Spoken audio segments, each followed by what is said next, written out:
Peppers TV நேயர்களுக்கு இனிய காலை வணக்கம். ஒரு அழகிய ஊருங்க, மலை மேலே இருக்கிற ஒரு அழகான அற்புதமான ஊர். ஆனால் துரதிருஷ்டவசமாக ஒரு பெரிய நிலநடுக்கம் அந்த ஊரையே நிலக்கொலைச்சி போட்டுடுது. ரொம்ப பேர் இறந்து போயிடுறாங்க, நிறைய பேருக்கு ரொம்ப அடிபட்டுடுது. அந்த மாதிரி ஒரு இடுக்கான சூழ்நிலையில ரெண்டு நண்பர்கள் மாட்டிக்கிறாங்க. அவங்க பேரு பீட்டர், ஜோன்ஸ். பீட்டருக்கு ஒரு பக்கம் கை இல்லை, ஒரு கால் இல்லை. ஜோன்ஸுக்கு ரெண்டு கையுமே இல்லை. அவங்கெல்லாம் ரொம்ப நாளா என்னதான் மீட்பு படை வேகமா வேலை பண்ணாலும் சில இடிபாடுகள்லேருந்து அவங்கள மீட்கிறதுக்கு ஒரு 2-3 நாள் ஆயிடுது. அதுக்குள்ள அவங்க அந்த சிமெண்ட்டு, அந்த கல், அந்த மண், அந்த சுவாசத்திலேயே இருந்து அவங்களுடைய மார்பு மேல ஒரு பெரிய கல் இருந்து ரொம்ப, அதாவது குத்துயிரும் கொலையுருமா இருக்கிறாங்க அந்த ரெண்டு நண்பர்களுமே. அவங்கள கஷ்டப்பட்டு காப்பாத்தி ஒரு ஹாஸ்பிட்டல்ல சேர்க்குறாங்க. அந்த ஹாஸ்பிட்டல்ல பார்த்தீங்கன்னாக்கா இவங்கள மாதிரியே நிறைய பேர் இருக்காங்க. ஆனா இவங்க 2 பேரை மட்டும் ஒரு ரூம்ல கொண்டு போய் வைக்கிறாங்க. 2 பேர் இருக்கிற ரூம்ல கொண்டு போய் இவங்க 2 பேரையும் விடுறாங்க. அப்போ ஜோன்ஸ் ஒரு நாள் கண் முழிச்சு பார்க்குறார். பார்த்தா பீட்டர் சரியாவே இல்லை. சரியா சாப்பிட மாட்டேங்கிறாரு, மருந்துக்கு சரியா ரெஸ்பாண்ட் பண்ண மாட்டேங்கிறார். என்னதான் டாக்டருங்க வைத்தியம் பண்ணாலும் நாம டாக்டருங்களோட சேர்ந்து ஒத்துழைச்சாதான் அவங்க பண்ற வைத்தியம் நமக்கு பலிக்கும் இல்லைங்களா? ஆனா எவ்வளோ வைத்தியம் பண்ணாலும் ஜோன்ஸோட நிலைமை, பீட்டரோட நிலைமை ரொம்ப மோசமா போகுதே தவிர இம்ப்ரூவ்மெண்ட் இருக்கிற மாதிரி தெரியல. அவரால் தூங்கவும் முடியல. இது எல்லாத்தையும் 2 நாள் ஜோன்ஸ் பார்த்துக்கிட்டே இருக்கிறார். 3ஆவது நாள் பீட்டர் மலங்க ராத்திரியெல்லாம் கண்ணு முழிச்சிட்டு இருக்கிறத பார்த்துட்டு ஜோன்ஸ் என்ன சொல்றாரு, ஏய் இங்க பாரு, அவருடைய பெட்டு அங்க ரூம்ல இருக்கிற ஒரே ஒரு ஜன்னல் பக்கத்துல இருக்கு, ஜோன்ஸோட பெட்டு. ஏய் இங்க பாரு, என்ன நடக்குது பாரேன். ஆஹா, எவ்வளோ ஒரு அழகான காட்சி, அந்த சின்ன பையனை பாரேன் அப்படின்னு வெளியில, ஜன்னலுக்கு வெளியில இருக்கிற இயற்கை காட்சியை குழந்தை விளையாடுறத ஒரு விவரிக்கிறார். பீட்டருக்கு அப்படியா, அங்க அவ்வளோ நல்லாவா இருக்கு, எங்க சொல்லு பார்க்கலாம், என்ன நீ பார்த்துட்டு இருக்க, சொல்லு, என்னாலதான் எந்திரிக்க முடியாதே, 2 கையும் இல்லையே, அதனால நீ சொல்லு, என்ன நீ பார்க்குறியோ அதை சொல்லு அப்படின்னு சொல்லி கேட்குறார்.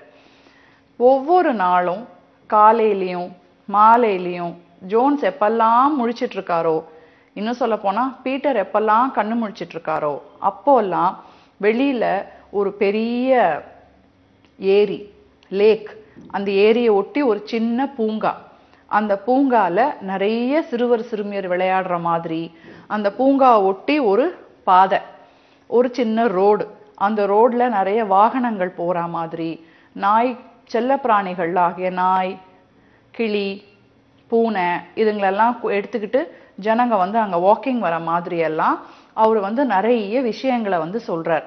இந்த மாதிரி ஒரு 2 மாசம் சொல்லிக்கிட்டே இருக்கிறார் அவரும்.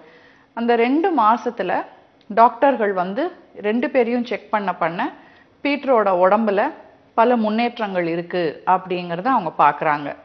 அவருடைய நிலைமை ரொம்ப மோசமா இருக்கும், நுரையீரல் ரொம்ப பாதிக்கப்பட்டு போயிருக்கு, 2 பேருடைய நுரையீரலும் பாதிக்கப்பட்டு போயிருக்கு. ஆனா பீட்டருடைய நுரையீரல் தான் மருந்துக்கு ரெஸ்பாண்ட் பண்ணவே இல்லை, வைத்தியத்தை அது எடுத்துக்கவே இல்லை. ஆனா ஜோன்ஸ் சொல்றத கேட்க கேட்க கேட்க பீட்டருடைய உடல்நிலையில நல்ல முன்னேற்றம், நல்ல மாற்றம். இன்னும் சொல்ல போனா ராத்திரியில பீட்டர் தூக்க மாத்திரை உதவி இல்லாம நல்லா தூங்கவும் ஆரம்பிக்கிறார், கொரட்டை விட்டு தூங்கவும் ஆரம்பிக்கிறார். இதையெல்லாம் ஜோன்ஸ் பார்த்து சிரிச்சுக்கிட்டே இருக்கிறார். தன்னுடைய நண்பன் நல்ல உடம்பு குணமாகி வர்றத எந்த நண்பன் தான் விரும்ப மாட்டாங்க? ஜோன்ஸ் இதே மாதிரி நிறைய விவரங்கள் சொல்றாரு. மழை பெய்யுதுங்கிறாரு. மழை பெய்யறதுல ஒரு சின்ன பொண்ணு நனைஞ்சிட்டே போகுது, அவங்க அந்த குட்டி பொண்ணை துரத்திட்டு அவங்க அம்மா கொடையோட ஓடுறாங்க.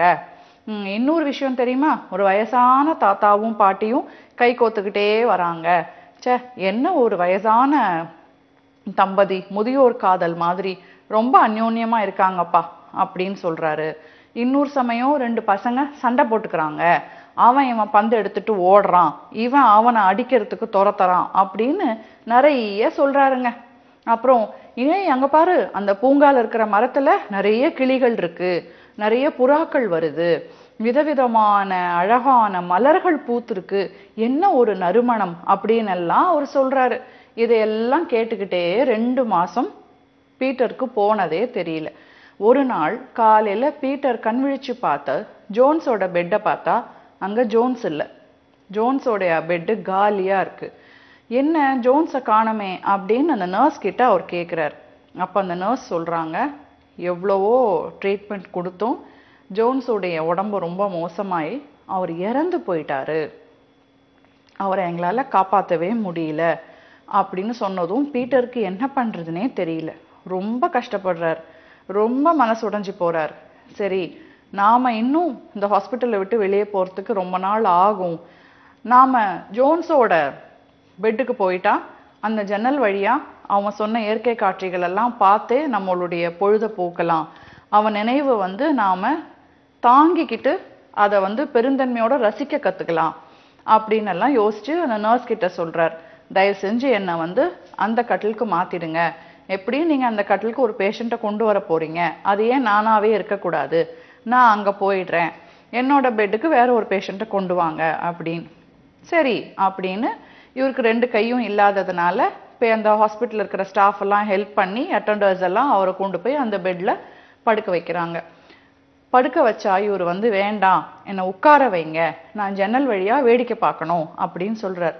ஜன்னல் வழியா வேடிக்கை பார்க்கணுமா, எந்த ஜன்னல் வழியா அப்படின்னு கேக்குறாங்க நர்ஸ்.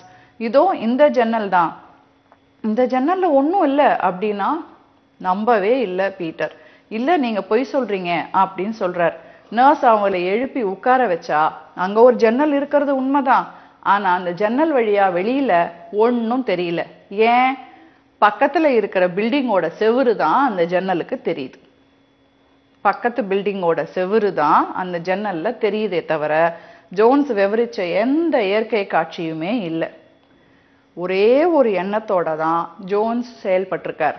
என்னது, எப்படியும் என்னுடைய நிலைமை முடிஞ்சு போச்சு, ஆனா என் ஃப்ரெண்டு தேறி வரணும், அவன் உடல் நல்லபடியா மேல வரணும் அப்படிங்கிற ஒரே நல்லெண்ணத்தோட அந்த நிமிஷம் அவர் என்ன பண்ணியிருக்காரு, அவர் மனசுல இருந்த கற்பனைகளை எல்லாம் உபயோகப்படுத்தி ஃப்ரெண்டு நல்லபடியா குணமாயி வந்தா போதும் அப்படிங்கிற ஒரே நல்லெண்ணத்தோட அவர் அந்த விஷயங்களை எல்லாம் செஞ்சிருக்காரு, சொல்லியிருக்காரு.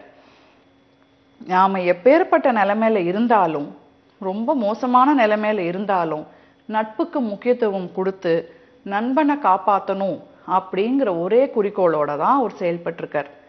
இந்த காலத்துல நட்புனா என்ன, நண்பன்னா என்ன, அந்த நண்பன் பாக்கெட்ல எவ்வளோ பணம் இருக்கோ அது வரைக்கும் அவன் நண்பன். இல்ல அந்த நண்பனுடைய நண்பர்கள் பெரிய இடத்து ஆளுங்களா இருந்தா அவன் எனக்கு நண்பன்.